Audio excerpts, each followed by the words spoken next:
Je vais continuer la lecture du bouquin. Ces femmes vivaient leur grossesse dans ces centres et pouvaient y accoucher, dans l'anonymat. Leur bébé était ainsi sous la tutelle du régime nazi qui projetait d'en faire la race supérieure, l'élite. Les enfants pouvaient être adoptés par des familles allemandes et éduqués afin de régner sur le Troisième Reich qui était censé durer 1000 ans. Source. Leparisien.fr. Je suis un enfant de Lebensborn.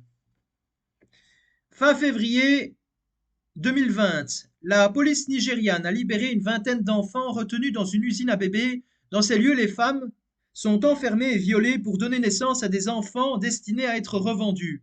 Une activité criminelle qui est loin d'être inédite au Nigeria. C'est complètement différent du régime nazi. Là, il est question de mettre au monde des enfants pour en faire un business. Le 25 février 2020, la police a secouru 24 enfants âgés de 1 à 2 ans et 4 adolescentes enceintes, rapporte le site d'information nigérian Vanguard. Le propriétaire des lieux contredit la version de la police selon laquelle la maison était une usine à bébés et assure qu'il s'agit d'un orphelinat. Difficile à croire pour Nnamdi Omoni, porte-parole de la police de l'État de Rivers, dont Port Harcourt est la capitale. Les bébés et les adolescentes délivrés ayant été retrouvés dans un état de faiblesse et de malnutrition. Précise le quotidien national Daily Post. Pour les autorités, on est bien en présence d'une usine à bébés. Le Nigeria n'en est pas à sa première affaire.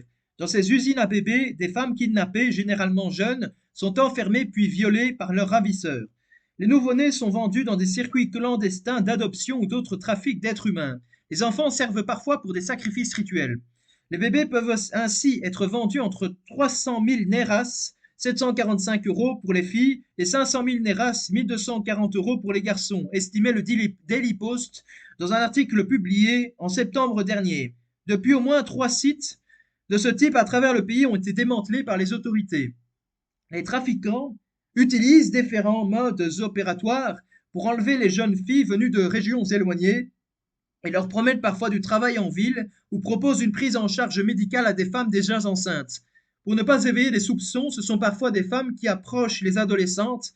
Une fois sur place, les victimes sont séquestrées et sont violées jusqu'à la confirmation de leur grossesse. En septembre 2019, 19 femmes enceintes avaient été libérées de ce cauchemar dans plusieurs propriétés de Lagos, la capitale économique.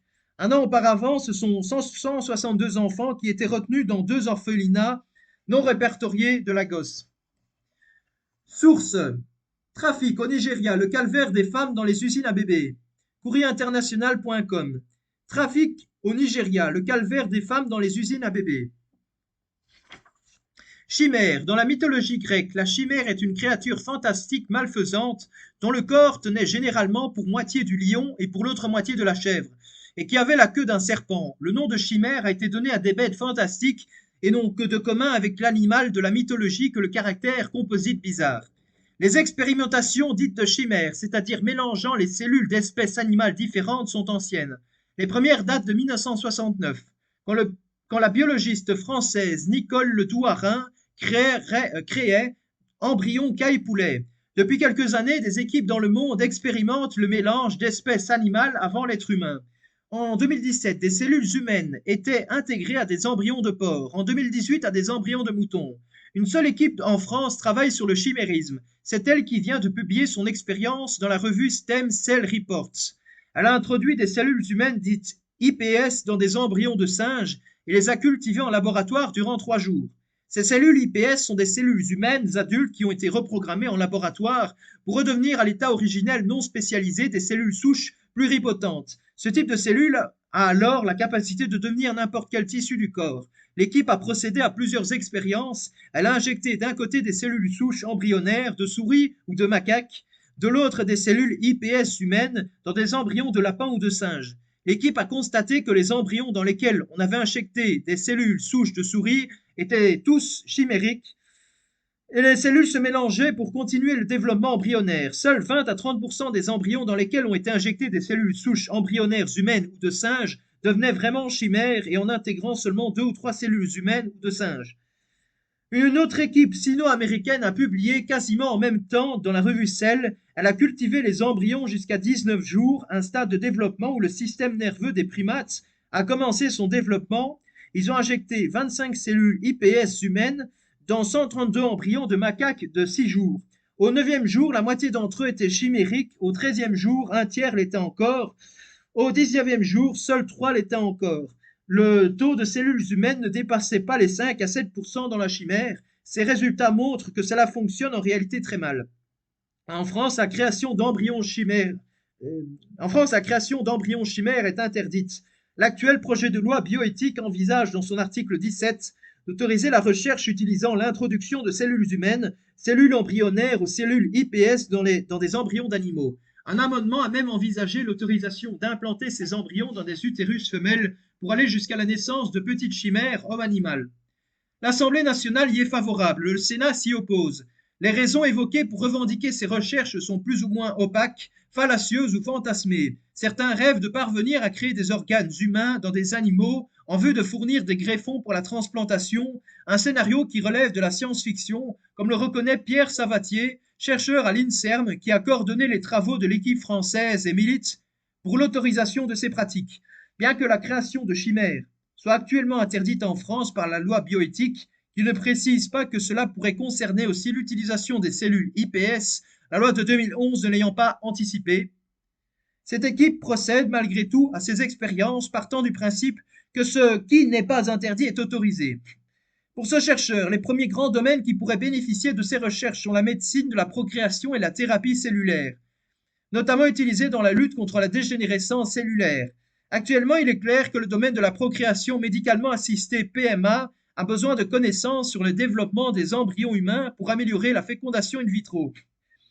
Le Conseil d'État soulignait en 2018 dans son étude préalable à la révision de la loi bioéthique les risques liés à la transgression des frontières entre l'homme et l'animal, le risque de susciter une nouvelle zoonose, une infection qui se transmet des animaux vertébrés à l'homme et vice-versa, le risque de représentation humaine chez l'animal et le risque de conscience humaine chez l'animal. Si l'injection des cellules humaines induisait des modifications chez l'animal, comme des migrations de cellules humaines vers le cerveau de l'animal dans le sens d'une conscience ayant des caractéristiques humaines. Enfin, un autre risque à prendre en compte est celui de voir des cellules humaines se différencier en gamètes, cellules sexuelles dans l'embryon animal. La technologie de chimère est utilisée depuis plusieurs décennies pour étudier comment les cellules cancéreuses se multiplient et forment des métastases et quelles molécules thérapeutiques peuvent être utilisées pour ensuite les éliminer. Elle est également utilisée pour découvrir comment les cellules souches peuvent réparer les organes lésés dans certaines maladies dégénératives. Les recherches médicales utilisant ces chimères ont conduit à des milliers de publications scientifiques et à des avancées médicales majeures dans le traitement des cancers et de la dégénérescence maculaire liée à l'âge, DMLA, et bientôt de la maladie de Parkinson sans qu'aucune voix ne s'élève contre la méthode. Les chimères homme-animal sont aujourd'hui utilisées pour étudier un type particulier de cellules, les cellules souches pluripotentes. Celles-ci sont de deux types, les cellules souches embryonnaires, fabriquées à partir des embryons dites surnuméraires, et les cellules souches pluripotentes induites, appelées aussi iPS, fabriquées à partir de cellules d'individus adultes. Lorsqu'on introduit un petit nombre de ces cellules humaines pluripotentes dans un très jeune embryon de souris, de lapin, de mouton ou de porc, elles se mélangent aux cellules de l'embryon. Elles peuvent alors participer à la formation des organes du futur fœtus après que l'embryon chimère ait été replacé dans l'utérus de l'animal. Source lemonde.fr. Les chimères homme-animal sont une alternative à l'expérimentation humaine. Le 24 juillet 2019, le gouvernement japonais a approuvé un projet de recherche visant à créer des chimères homme-animal puis à les implanter dans l'utérus d'animaux de laboratoire. Une première au Japon, ces travaux dirigés par le professeur Hiromitsu Nakoshi, chercheur à l'université de Tokyo et à l'université de Stanford d'États-Unis, ont pour objectif de fabriquer des organes humains dans des animaux en vue de réaliser des greffes. Pour pallier la difficulté de se procurer des ovocytes humains, des scientifiques ont obtenu dans certains pays l'autorisation de transférer des noyaux de cellules du corps humain dans des ovocytes d'animaux, de manière à disposer de structures embryonnaires dont le génome serait presque totalement humain. Les premiers embryons hybrides ont été ainsi constitués malgré la transgression de la frontière entre l'homme et l'animal ainsi opérée. Le mot hybride provient de la contraction de cytoplasme et de hybride. La création d'un embryon hybride consiste à prendre un ovocyte, cellule précurseur de l'ovule d'origine animale, puis à retirer de cet ovocyte le noyau et à le remplacer par un noyau d'origine humaine. De telles pratiques mettent en danger l'identité spécifique de l'homme. Source Instruction Dignitas Personae, numéro 33.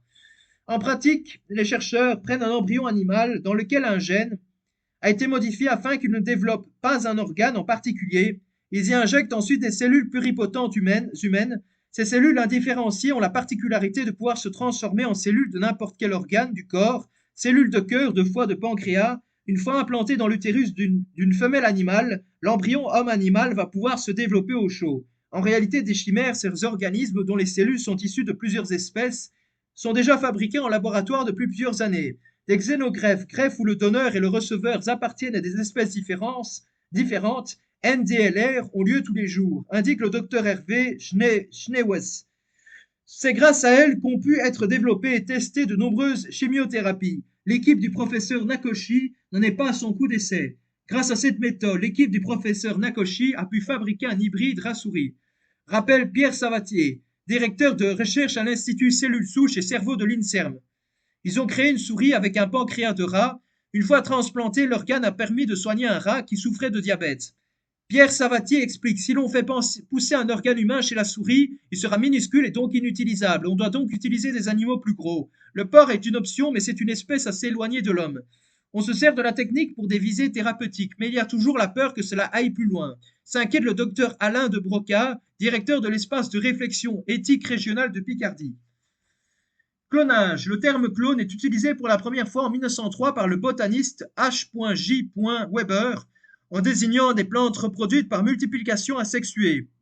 Ce mot sera ensuite réutilisé par J.B.S. Haldane.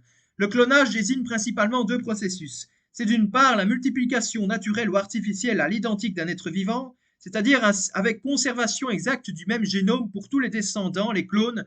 C'est donc un synonyme de certaines formes de multiplication asexuée telles que le bouturage. C'est d'autre part la multiplication provoquée d'un fragment ADN par l'intermédiaire d'un micro-organisme. Ainsi, en biologie, le mot clonage désigne plusieurs choses.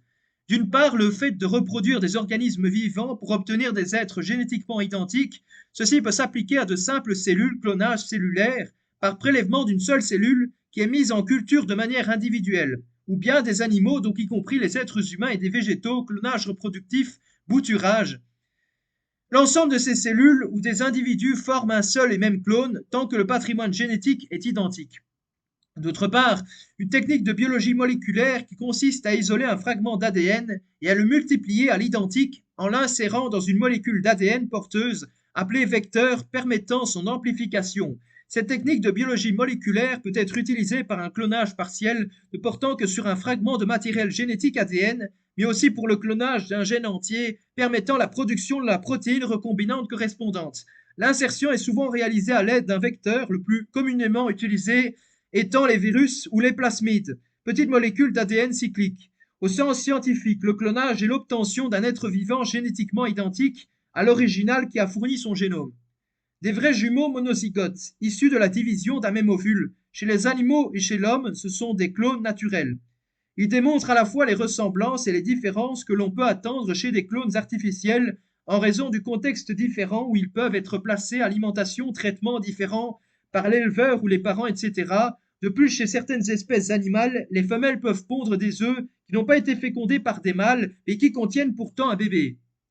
C'est la parthénogénèse, une autre forme de clonage naturel. Les individus issus de cette forme de reproduction asexuée sont génétiquement identiques à leur mère biologique et non pas de père biologique. Plusieurs espèces de vertébrés sont capables de se reproduire par parthénogénèse, dont certains requins, amphibiens, reptiles et oiseaux. Chez les lézards à queue de fouet, par exemple, tous les individus sont des femelles puisque la parthénogénèse est le seul moyen de reproduction. Seul le matériel génétique du noyau est transféré lors d'un clonage. L'ADN mitochondrial reste celui de la cellule réceptrice, tout comme la machinerie nécessaire à la transcription de l'ADN pendant les premières phases du développement embryonnaire. Une autre source de variation est la régulation épigénétique. L'épigénétique conserve une même séquence ADN, mais en modifiant l'expression de certains gènes, en régulant la condensation de l'ADN, modifiant la production de protéines, entre autres effets. Ceci permet, par exemple, aux différentes cellules humaines de devenir des cellules différenciées sans modification de leur séquence ADN. De même, des facteurs environnementaux peuvent modifier le devenir des embryons. En pratique, les animaux clonés diffèrent sur plusieurs paramètres et sont moins ressemblants que de vrais jumeaux monozygotes, ayant le même patrimoine génétique. Source Renard JP, le clonage, une fin ou un moyen? Pour la science, novembre 2007, page 34 à 40. Cela est particulièrement visible en cas d'animaux tachetés. Les taches du clone n'ayant pas de raison particulière de se trouver à la même place, marquant de façon visible que les deux animaux sont différents. Voilà, à très bientôt pour une prochaine vidéo.